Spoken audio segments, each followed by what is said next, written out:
Hey everyone, it's Alison Heikkila. Thank you so much for joining me. Today we are going to be playing with the Hero Art on the Shelf stamp and die set. I think it is just so cute. It came out at the end of last month and it's totally adorable. It's from the Retro Kitchen collection, which I am crazy about because I love retro kitchen stuff. So I took the time to stamp out a bunch of these images. This is more than what I'm going to be using. A couple of them were the first time I had stamped it, like this here. So you can see it's a little bit splotchy. So once you condition your stamps, which I didn't do until after I saw how this stamped, just rubbed it on my finger, it stamped much better the second time. So make sure that you condition your stamps the first time you're using them, just to get off any of the manufacturing residue that might be left over. I stamped them all with Memento ink because I plan on coloring them all with Copics. This is Hammermill cardstock. It's the one with the chameleon on the cover. I don't really know the weight. It's pretty light. It might be like an 85 pound or 80 pound. I'll try and link it below. A friend of mine sent this to me to test out because I hadn't used it before. So I tried it with some other markers, but now I want to try it with my Copic. So we're going to see how that goes. Like I said, I'll try and link it below. And so I'm going to do some quick coloring. Got a couple of Copics here to get me started. I have C1, C0, and C3, and I'm going to use those on the measuring cups. We're not going to do anything really fancy here. We're just going to add a little bit of shading just to give it a touch of dimension.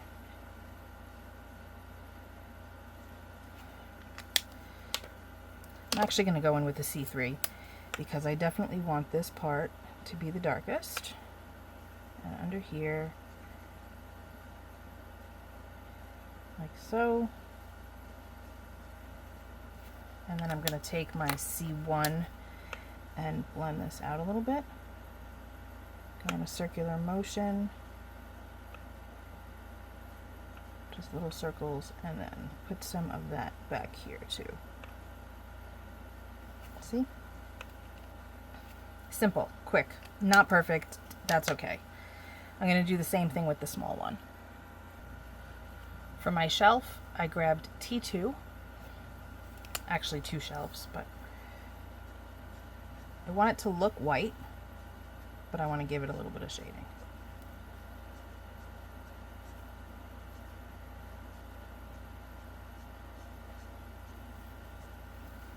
Perfect. Now, I don't know about you, but my mom still has this bowl. I love this bowl. It's metal. It's got this exact design on it. And this is pretty much the color that it is. So I, of course, had to color it with this. I love this bowl. It's so cool. And she uses it all the time still. I'm just going to go around these shapes really fast. I'm doing a really crummy job of coloring today, you guys. We're going to need to clean some of this up. The diamond shapes that are in there are not a pure white though. On my mom's bowls, they're like a creamy kind of off-white. So I need to get that color. I think that E41 is probably going to be a good option. It's not perfect, but that's okay. We don't need to match perfectly. Actually, that works pretty well. That does look like her bowl.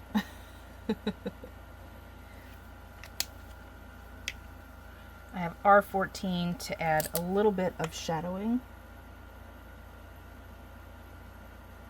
Just a bit. I don't want to overdo it. It's actually not enough. Let's get a different color.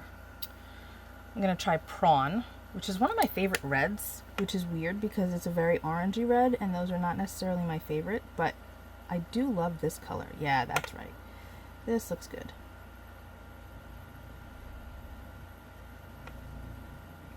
Just a bit. It'll fade back a bit. And then I'm going to go back in with the R05 and just kind of smooth that out a little. There we go. Now for the other 2 bowls. We're going to do BG34 and BG23. I'm not even looking at a color chart. I'm just picking colors that I want to work with. Don't feel like you always have to. Yes, it's very helpful to use a chart sometimes. I know that I definitely use a chart sometimes, but don't feel like you have to use it all the time. Cute. Okay. One more bowl. I think we're gonna go with yellow. Y35 and YR23.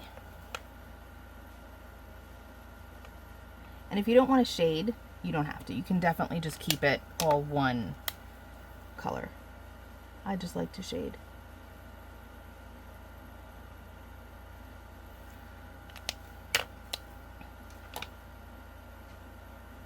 Kind of lost the shading in that middle bowl.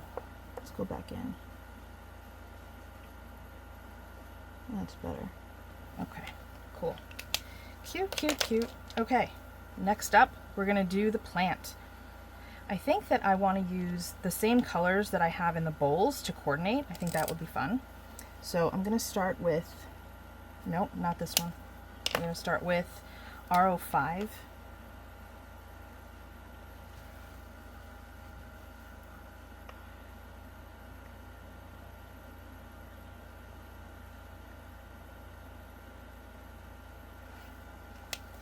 And then I'm going to do the Y35 and the BG34.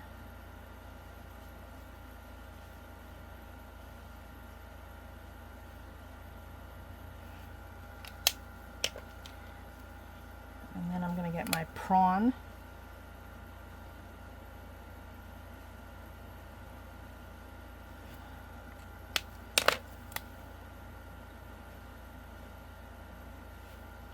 Just doing some quick shading.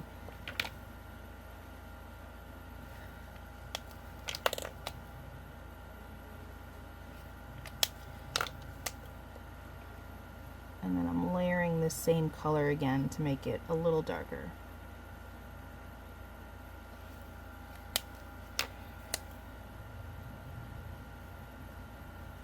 There we go.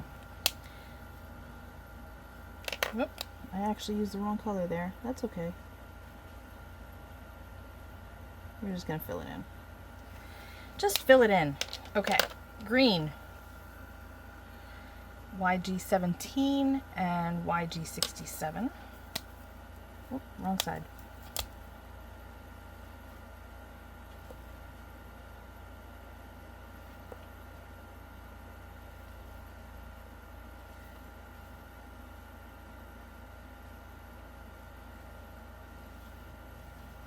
Just quickly color these in.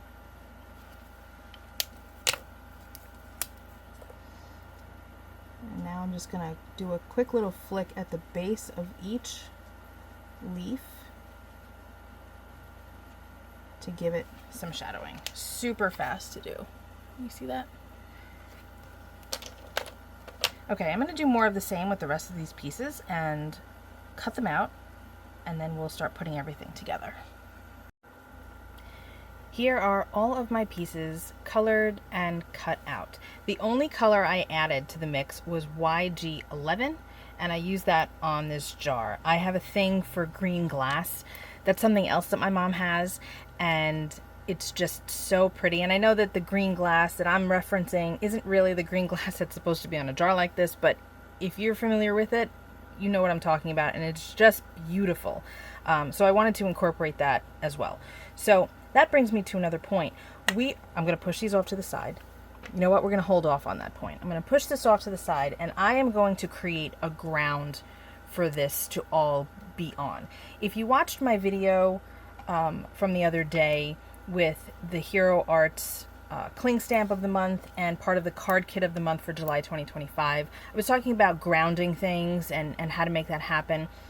Another way to ground things that's different from what I did the other day is to create kind of a halo effect of color, and that kind of gives your eye a spot to rest and take in everything else that's there, and it makes the objects that you have, as opposed to just floating in mid-space, it gives them a spot to rest also and just kind of be, and it doesn't necessarily look like, oh, it's just floating around. So I have Salvaged Patina Distress ink, and I'm going to add a halo of that. I I shouldn't say a halo, it's kind of the opposite, a circle of that in the middle of color so that I have a spot for all of my pieces to rest and be grounded.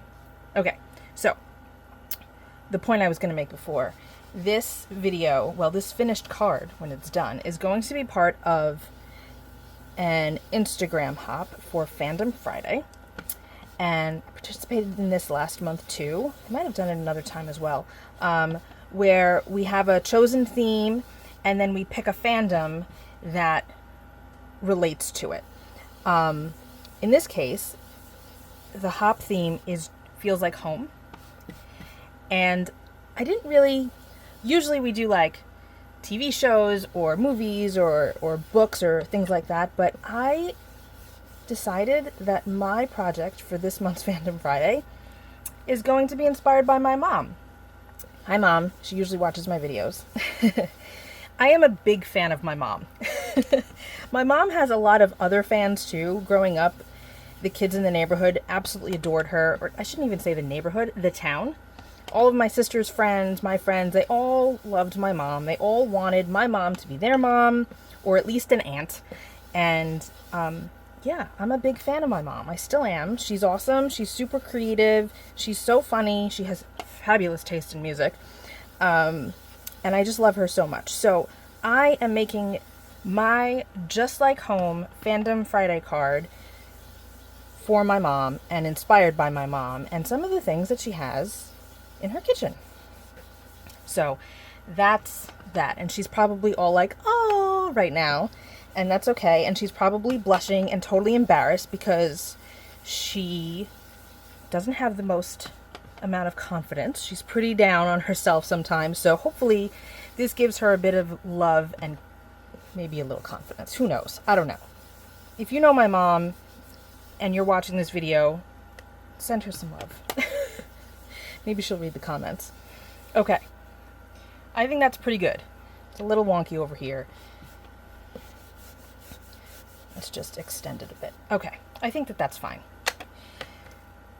So now we have an area that we can have our pieces rest on. And we can just start arranging things. Now I have to add the hooks. That's what these little S's are. I